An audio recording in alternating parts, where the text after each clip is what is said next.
Desfilada d'autoritats i cares conegudes en la inauguració del Born Centre Cultural. L'acte ha estat presidit pel president de la Generalitat, Artur Mas, i l'alcalde de Barcelona, Xavier Trias. En la seva intervenció, l'alcalde ha destacat que el Born contribueix a preservar la memòria històrica per a uns moments transcendentals per a Catalunya.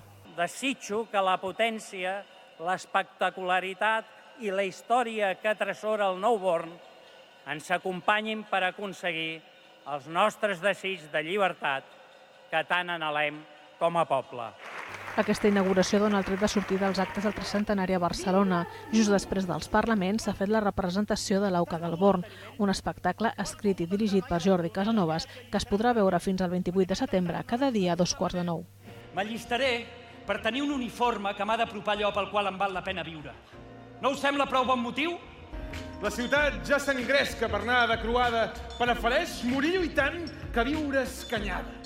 Fins a finals de mes es faran portes obertes al centre cultural perquè els barcelonins el puguin visitar de manera gratuïta.